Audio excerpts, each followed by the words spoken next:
বন্ধুরা, সবাইকে স্বাগতম জানাই মুশফিক অর্গানিক গার্ডেনে। আমার চ্যানেলটি যদি সাবস্ক্রাইব না করে থাকুন, প্লিজ সাবস্ক্রাইব করুন। নোটিফিকেশনের জন্য বেল আইকনটি অবশ্যই প্রেস করুন। আর ভিডিওটি যদি ভালো লাগে একটা লাইক দিয়ে সাথে থাকুন। বন্ধুরা, আজকের বিষয় হলো যে আমরা পেঁপে গাছের গোড়ায় কী সার ব্যবহার করলে অধিক ফলন পাবো। তো দেখতে পাচ্ছেন বন্ধুরা, আমার সামনে রয়েছে বালতিতে সর্ষের খোল ভেজানি জল।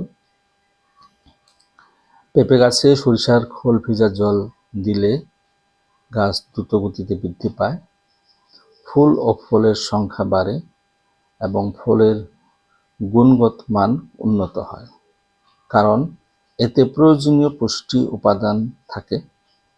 এটি গাছের জন্য একটি উৎকৃষ্ট জৈব সার এবং মাটির উর্বরতা ও জল ধারণ ক্ষমতা বাড়াতে সাহায্য করে। তবে এটি ব্যবহারের সময় সঠিক পরিমাণে এবং পরিমিতভাবে করা উচিত, কারণ অতিরিক্ত ব্যবহারে গাছের ক্ষতি হতে পারে। এটি আপনারা 50 গ্রাম নেবেন 1 লিটার জলের মধ্যে, 2 থেকে 3 দিন ভিজিয়ে রাখবেন। তারপর যেদিন গাছের গোড়ায় ব্যবহার করবেন সেদিন আপনারা আরও 4 লিটার জল মিশিয়ে দিবেন। মেশানোর পর আপনারা গাছের গোড়ায় প্রয়োগ করতে পারেন।